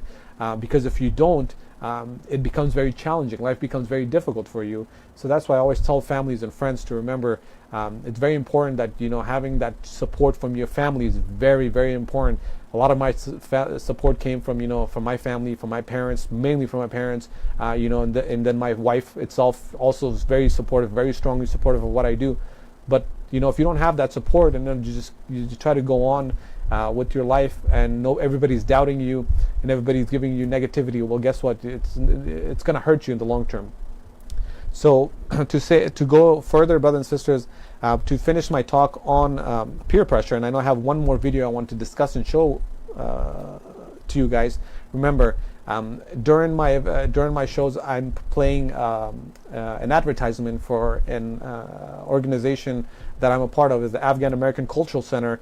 And what's taking place is that here in Orange County on the 25th of August this month, from 10 a.m. to 9 p.m. at Miles Square Park, there is an event going. It's the 100th year of independence for Afghanistan, when they fought the British the second time around. So remember, I'm going to go ahead and play the advertisements as we keep going forward. For you guys that do want to attend, it's going to be here in Orange County. It's a Sunday. It's a family-free. It's an event. It's free of charge. Please come. We want to be able to see all of you there. I personally will be there, and I would love to see you guys there. When you guys do come, would mean a lot to have every single one of you guys come together. And this is an event that we have put together for all of our Afghan Americans, who were born here, who were raised here, who've migrated here. This is something that has been put together by community members, community leaders, to make things better and easier for our Afghans to be able to come together. And not just that, but to help educate the youth on the importance of Afghan heritage, Afghan culture, Afghan history, and that's kind of a part of what the program is about. And then again, we have activities for children. There's live music, food. So we'll see you all there. But to continue the program again, the other thing I wanted to discuss with you guys, brother and sister, was give your teens skills to make healthier choices and to resist peer pressure. Talk to your teen about what to do if they make a mistake, right? It's not the end of life. And I'll go for it again, and I'll let you guys, and I'll talk to you guys again. Allow your child to take, to fall on their faces. Let them fall. That's how they learn, and that's how they grow. If they make a mistake, it's okay.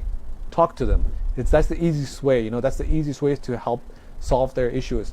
Because if you don't talk to them in a healthy manner or a proper manner, what ends up happening is that either one, they'll lie to you and they'll do things behind your back. Number two, they'll go and they'll continuously do things without telling you and what they're going to do or they're not going to do, and that will become very difficult. Once you do come to realize that your child's lying to you or your child's not the person you expected them to be, right? Because again, they were being raised in a situation that was very hostile, not warm, not healthy. Again, always tell when I do have my parenting, I usually have parenting classes too. Here, when I go out and I talk to parents, there's an evidence-based practice parenting curriculum that we use. This is not geared towards this is the Afghan parenting system. No, the way we use this is that this system is evidence-based practice. Is basically saying that research has shown that this teaching or this principle works best with those kids that are raised here in America, born here, and how do you work with them, and how do how do parents get to work with their children, how to have those healthy relationships, right? And the way I see it, and I always tell and I joke with parents, is that this is a form of manipulation, how to manipulate your child, basically. But to say or not, it's a good form of education. If anybody does want to learn that, please reach out to me. It's also provided at Access California Services, where they provide these programs, and it helps the parents, right? Because again, we live in a community and a culture, it's very different. You have to be very direct with people. You can't go around and do, again, politics and have a discussion with others in a way where you're not getting the message across. If you do have to talk to somebody, just talk to them. If you can do it, great. If you can't, just tell them you can, and that's it. It's easy and simple as that. It doesn't waste time, doesn't waste your energy and efforts either. Now, the other thing is that sometimes kids can make poor choices and may be too afraid to seek help, but again, encouraging your teens to talk to you when he or she makes a mistake will help them come to you before they go to anybody else. So whenever they make a certain mistake, they feel like, they made a mistake where they're afraid, they feel very sorry for it. It's okay. When they do come to you and they talk to you, you should praise them for the fact that, not for the fact that they made a mistake, for the fact that they came to you. Yes, there's a consequence for the fact that they did take a route that was unethical. I hope it's not un-Islamic, but if it's not un-Islamic, if it's unethical, where it's against your culture or your traditions or values, you should be a little easier on that, and just also then praise them for the fact that they came to you and help encourage them in that sense. So before going any further, brothers and sisters, I'm going to go ahead and play our ads for the Mela that's coming up this month, and then I have a video I also want to all of you guys to see. It's about high school teens explaining peer pressure and how that looks here in America. So please watch that when we come. We'll have a couple of more minutes, and then inshallah we're done with my show today. د افغان امریکایي کلتوري مرکز د ګران هیواد افغانستان د ویرمنې خپلواکۍ د سلمې کلیزې جشن د اګست په 15 نیټې د اورنج کاونټي د مالسکور په پارک کې د سهار له 10 بجو څخه د ماښام تر 9 بجو پورې د مشرانو ویناو، د هیواد د نومیالي سندرغاړو په سندرو، د ملي جامو نندارو، ملي اتڼ، افغاني خواړه او بازار د ډیرو سرګرمیانو سره چې په وړیا توګه ستاسو راتګ سره دا جشن بل مانځل کیږي. راځئ چې د خپلواکۍ جشن په یووالي سره ولمانځو. افغان امریکن کالچرال سنتر با افتخار 100مین سالگرد استرداد استقلال افغانستان را به 25 آگوست به مایل اسکوئر پارک و اورنج کانتی از 10 صبح الی 9 شب همراه با سخنرانی ها، نمایش لباس ملی، اتن ملی، غذا و بازار افغانی و سرگرمی ها برای اطفال که ورود کاملا مجانی است جشن میگیرد. سروده های وطنی از هنرمندان و آوازخوانان کشور به قلب‌ها شور خواهد زد. بیایید با شعار آزادی و اتحاد با هم باشیم. I surround myself with people that I know I'll feel good around. So I think that they mainly judge me on like my actions versus how I look. I used to have like not so good teeth and they used to like judge me all the time. 2 days ago my friend was like, ew, why is she it? And I'm like, tomorrow I have to look good just so no one can judge me on it. When I like look in the mirror and if I don't think I look good, then that kind of taints at least the beginning of the day for me, because I feel kind of gross and I will assume that everyone else sees that too. The way I look every day really affects my self-confidence. When my hair might not look the greatest, so I always spend time in the morning or at night trying to fix it up. Looking good, at least in my definition, really helps me feel confident. I feel like when I have braces, it will mess up my face and really my appearance and my looks, and people won't think as highly of me. I wear makeup, but my friends tell me not to, and I'm like, but what if people judge me? My friends, they always compliment me on my smile. I wore a dress, and 2 camp friends looked at me like I was insane, and I love that dress. Girls are very judgmental about my looks. They only want to be around somebody who's cool or who's really good looking. I tend to care about what other people think sometimes. I think boys can be judgmental in the way that they talk about other girls affects me more than how they talk about me specifically. It's my style. You can't judge me on that.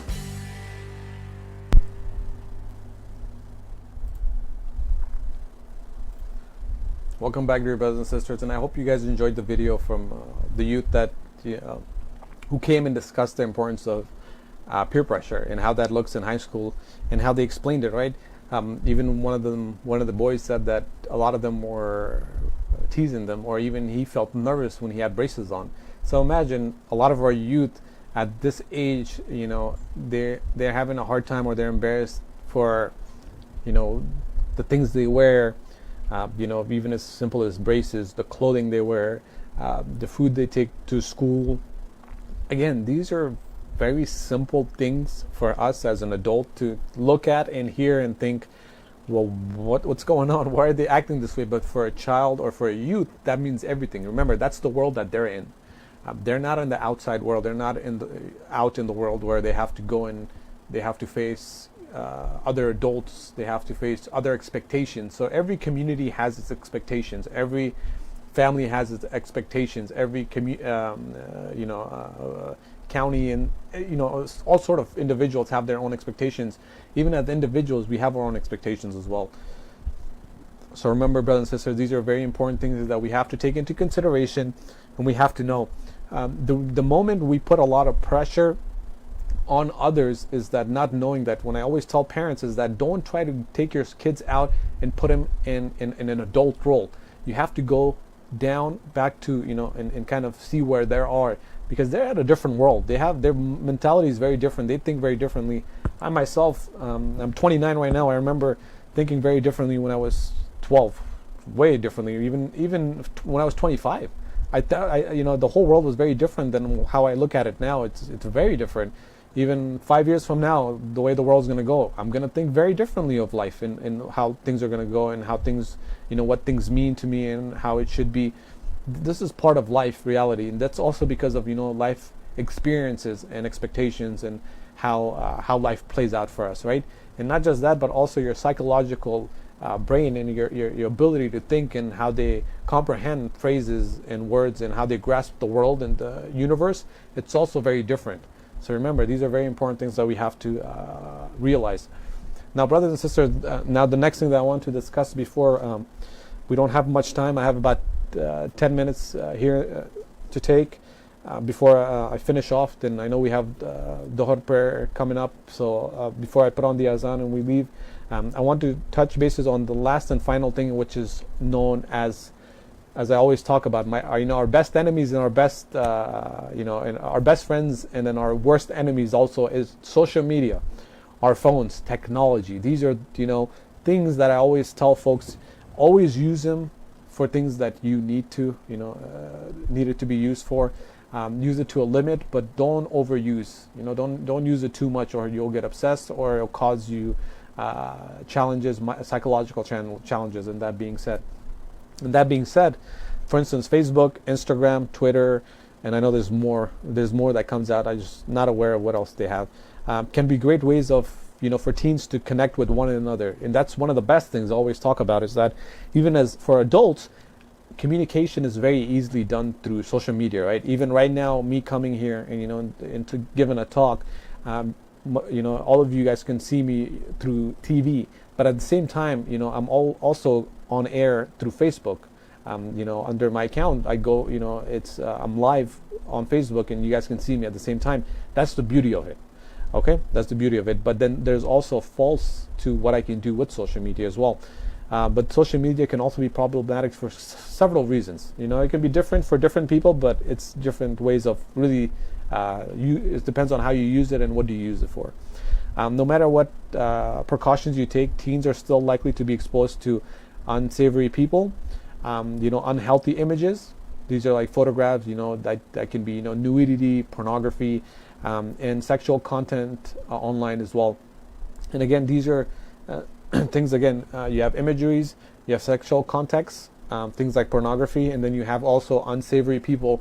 For instance, people who are, who are very difficult to work with, or people that also want to talk down upon you as well. These are folks that can hurt you on social media, and you can hurt yourself on it as well. While there are measures being put into place to reduce the risk of children facing online, it's also important for parents to get involved. And it's also important, again, when I talk to parents, I always tell them, when you get home, the best thing you can do, what I've done with myself during the weekends, is that when I go home, this phone, I usually don't carry it with myself anymore, because again, a lot of us in today's world we don't have that much time to spend with, forget about having time for yourself to go out and take care of yourself. Even as I said earlier in my talk about obesity, why we have become one of the biggest and the fattest nation in the world, is that we don't have time for ourselves to go out and go for a 30-minute walk or a 40-minute walk or jog around. So imagine this right here, the phone. When I go home, I usually try to put it on our dining table, and I usually stay away from it at least 70-80% of the times, and that's what I do. I'll try to look at it maybe 4 to 5 times a day. That's still a lot, just to see if there's any missed calls, and that's different timings. But I personally, myself, I try to avoid it as much as I can because I don't want to be attached to it. Certain people, a lot of our teenagers, they can get attached to this 24/7. Again, with parents, I always tell them, this is a child's best friend and a child's worst enemy and your worst enemy. And the way that is that once you get home, the best thing you guys can do as parents is that you can take this phone, take your kids, have a certain location or designated an area for the phone. Once you get in the house, put your cell phones there. No one's allowed to touch it. Okay, if anybody does have an emergency call, again, you can maybe use one phone as a family phone or a lifeline, which we don't use, but they're still available. You can use that, and other than that, or what you can do is that over the weekend you guys can have a set time where the family can now, once it hits 12 o'clock or 12 o'clock, 3 o'clock, and 6 o'clock, you get about 10 minutes to go and take a look at your phone, see if anybody left you messages, anything important to reply back to, take care of it. If not, then you need to put your phones back where they need to be. So remember, these are very important, and we have to be very mindful of what we do, because as parents, if we don't model it the right way, if we don't show that we're doing the same thing as if we're just telling our kids to do something and we don't do it, we become liars in front of them. So it's important that we also go home and we get rid of the phones. And the other thing I want to discuss with you guys is that with phones in today's world, again, I'm not trying to bash phones. All the phone companies don't look at it this in a negative way. It's actually very helpful. Having phones is amazing things, or social media, but it becomes addictive. When it becomes addictive, it starts to harm people. So that's why I also see that there's a lack of communication within family members. Families don't sit with each other anymore. They don't talk to each other. Kids are eating at different places. They don't sit in the dining room area. Husband and wife, they are having a hard time sharing, important talks, or they don't have a strong communication skills with each other because they're so busy with their phones or their phone calls. Their work calls at home, and you pick it up. Like, that shouldn't be done. Once you get home, home is home, family is family, and that's it. You need to take it out, and you need to push it aside if you can, or if you have really the luxury to do it. The other thing I wanted to discuss is that know what your teen is doing online. Educate yourself about the latest apps. So as parents, you have to be up to date with what's being provided on social media and what's being provided in the market, because it's very important for us to realize what's taking place on apps, on websites or social media pages where teenagers are using and taking steps to to making things much safer for your teens. So a lot of this that you're going to do is going to help you, and it's going to help benefit your child. So remember, these are important factors that you have to take, and you need to be a part of. As I said earlier, again, parents, try to do your best. Put the time and the effort to it, to making things easier for yourself and make it easier for your children. If you want your child to do something or act upon a certain thing, you have to show them that you're a good role model. And in order to do that, you have to do the same thing. Again, when you get home, take your phone and put it somewhere. Find a designated place, both parents, and it can be just one parent. I know usually sometimes, or majority of times, what I've seen is about over 80% or 90% of the times, I've seen 80 to 90% of parents doing parenting very differently. That means that it's either both parents don't agree with their parenting styles, both parents do not respect each other, or what happens is that one parent does parenting, the other parent is still a child. That's what ends up happening. Or they don't take responsibility of it, right? And again, that becomes, when you have children, we always try to put ourselves into the role of, this is, you're in the house, you take care of the child, it's not my responsibility. It's like, no. A child always needs both figures, a parent, a father and a mother. It's very important for the child to know, especially for a boy, to know how a man is to act, or how is he supposed to do things in order to act with females, or with the spouse. So that way, so when the kid grows up, he knows how to treat his wife well. Same thing with the daughter. The daughter needs to know how the father is, so that way when she gets older, she knows, okay, what's taking place, how are men supposed to be. They learn it through parents. They don't learn it through anybody else. So remember, everything that your child, or majority of times children, model, they do it through the parents. As I said earlier, it's very important to understand these things. And it's, I'm always for teenagers, again, going out and exploring the world and doing things, and being able to take risks and learning, because that's something that I was taught from my parents, where they had told me at a very young age, and even now they always tell me, like, whatever you do, go out, enjoy your life, but do good. And that's that's the purpose of me, which gives me which doesn't give me pressure, and there's no pressure on me, and to say my parents are expecting this, my parents are expecting me to do this. No, very simple, very supportive, knowing that I won't do, not doing anything that's un-Islamically, number one, and then doing something that would mess, ruin their reputation. They give you the free ability as you're an adult to go out, make your life, do things, how you want to do it, so you can learn, so you can be a man of your own. And that's what I'm coming out to also discuss, is let your children fall and grow. That's the best way they can do that.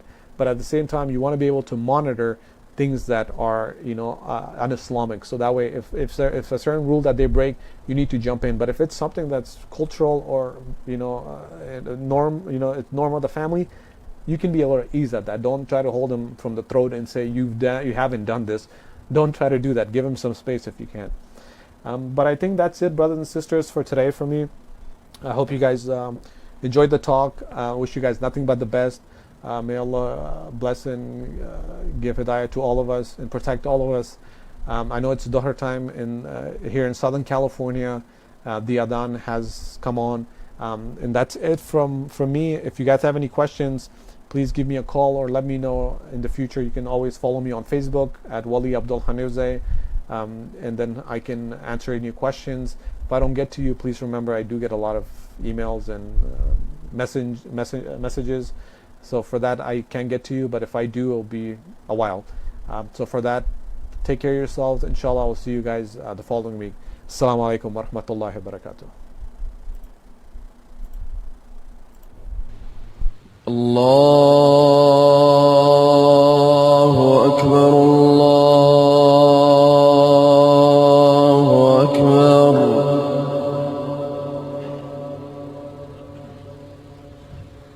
Allahu Akbar, Allahu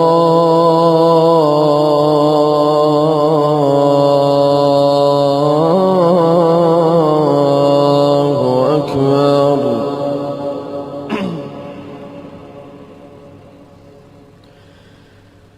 أشهد أن لا إله إلا الله.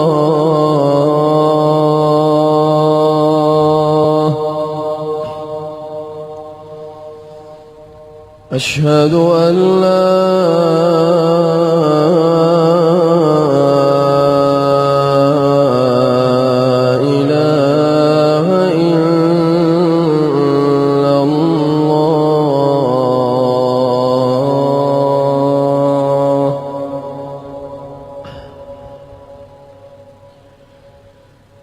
أشهد أن محمدًا رسول الله.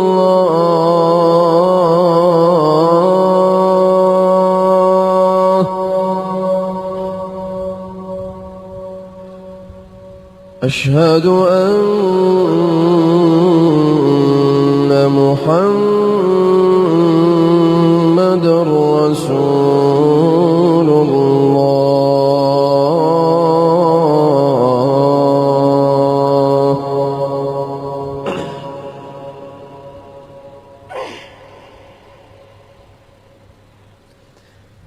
حي على الصلاة.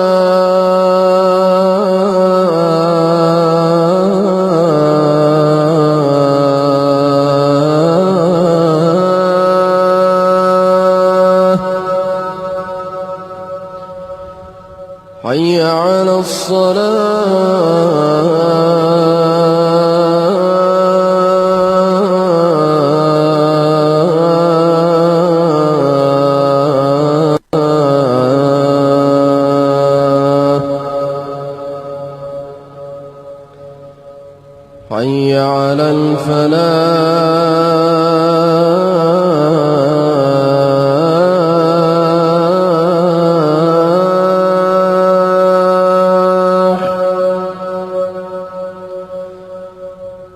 حي على الفلاح